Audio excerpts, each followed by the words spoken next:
आप सभी को नमस्कार। अमेरिका के एक उद्योगपति थे एंड्रू कार्नेगी। उनके जीवन की ऐसी बहुत सारी घटनाएं आती हैं। उनसे कुछ विद्वान मिले, उनके जीवन पे बहुत सारी चीजों को एनालिसिस कर रहे थे। उन्होंने कम समय में एंड्रू कार्नेगी बहुत सारा पैसा कमाए।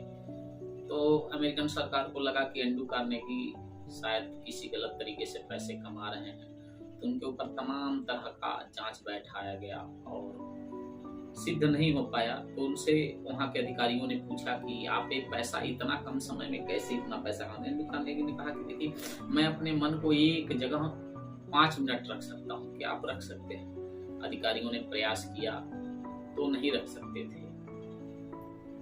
तो इसीलिए अध्यात्म का जीवन में, मन को एकाग्र करने का जीवन में बड़ा महत्व है। लेकिन जब एक अंतिम समय आता है, एंड्रू कार्नेगी से उनके सहयोगी पूछते हैं, आप तो अपने जीवन में बहुत पैसा कमाए, बहुत सफल इंसान है, बड़ी शांति पूर्वक मर रहे होंगे। तो एंड्रू कार्नेगी कहते हैं कि नहीं भाई, मैं तो अपने जीवन में का लक्ष्य मैं 5 अरब रुपया ही कमा पाया, लेकिन अपने जीवन में मैं 10 अरब रुपए कमाने का लक्ष्य रखा था। मित्रों, इससे पता चलता है कि जीवन में कोई भी व्यक्ति संतुष्ट नहीं होता है। हमें आपको ये समझना चाहिए कि संतुष्टि क्या है। संतुष्टि आत्म सुख है, अपने आप को जानने में सुख है, जीवन को रूपांतरित करने में सुख है। भारत एक ऐसी तपोभूमि है, एक ऐसा प्रकृति का वातावरणमय स्थान है कि यहाँ एक सामान्य नागरिक भी साधना आराधना करके, ध्यान करके देवत्व को प्राप्त कर सकता है।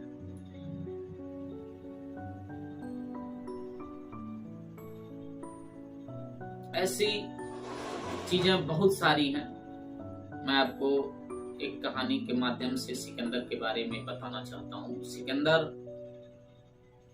जब एशिया को जीतने के लिए निकला तो रास्ते में एक फकीर रहता था, डायोजनीस से वो मिलने जाता है। डायोजनीस के बारे में सिकंदर बहुत सुन रखा था, क्योंकि डायोजनीस भी एक सम्राट था। सम्राट होते हुए वो सन्यासी हो गया था। एक नदी के किनारे डायोजनीस नंगा रहा करता था, एक टीन के पोंगरे में नंगा रहा करता था। जब डायोजनीस से मिलने सिकंदर जाता है तो उसके सिपाही जाग कहते हैं कि डायोजनीस, आप तुमसे सिकंदर मिलना चाहते हैं। तो डायोजनीस कहता है कि मैं सिकंदर को तो नहीं जानता हूँ, सिकंदर को मिलना है तो कह दो मेरे पास आ जाए।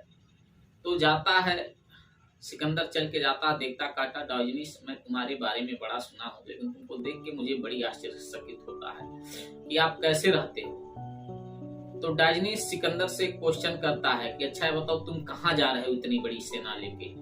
तो वो कहता मैं दुनिया जीतना चाहता हूँ, दुनिया जीतने जा रहा हूँ। तो डायोजनीस कहते हैं सिकंदर से कि तुम दुनिया जीत के क्या करोगे? डायोजनीस कहता है कि मैं दुनिया जीत के सुख समृद्धि अर्जित करूंगा। उसके बाद पूछते उसके बाद क्या करोगे? उसके बाद कहता आराम करूंगा। तो डायोजनीस उससे कहते कि जब आराम ही करना है तो इतने हत्या, इतने युद्ध की आवश्यकता क्या है? आओ तुम मेरे साथ, अगर तुम सम्राट हो तो उस नदी के छोर पे तुम हो लो, इस नदी के छोर पे मैं हो लेता हूँ, आराम से रहूंगा। हमारे आपस में कोई लड़ाई नहीं है। जीवन को जहां ले जाना वहां ले जाओ। इन लूट, इन युद्धों से आज तक किसी को कुछ नहीं मिला। लेकिन नहीं, सिकंदर पे जुनून सवार था। वो आता है तो कहता है कि मैं आपके लिए क्या कर सकूं। तो वो एक सन्यासी था। सिकंदर का धूप रोक के, सिकंदर डायोजनीस का धूप रोक के खड़ा था और डायोजनीस कहता, देखो सिकंदर, इतना कृपा करो मेरे लिए कि मेरा धूप छोड़ के खड़ा हो जाओ और आइंदा किसी सन्यासी का धूप मत रोकना।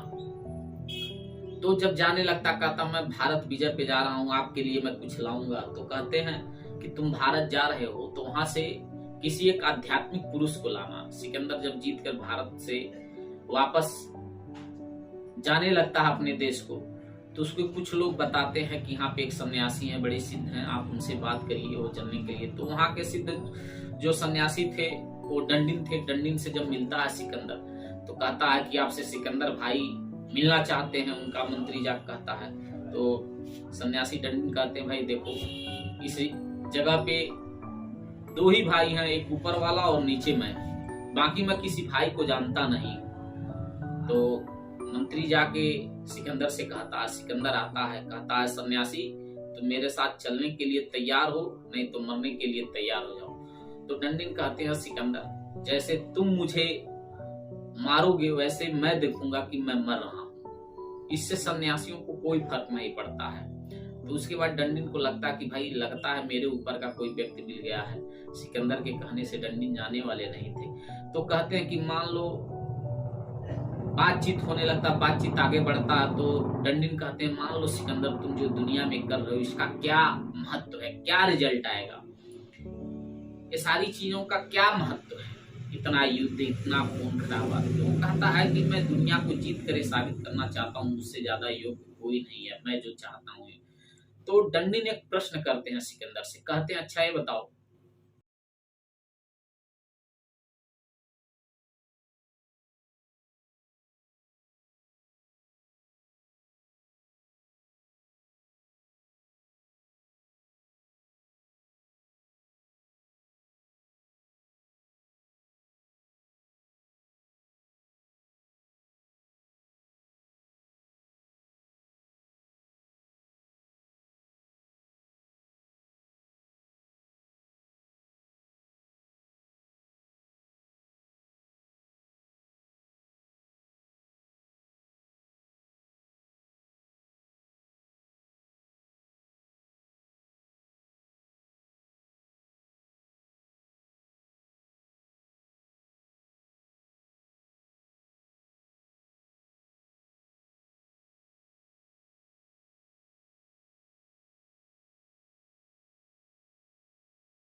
जय हिंद जय भारत।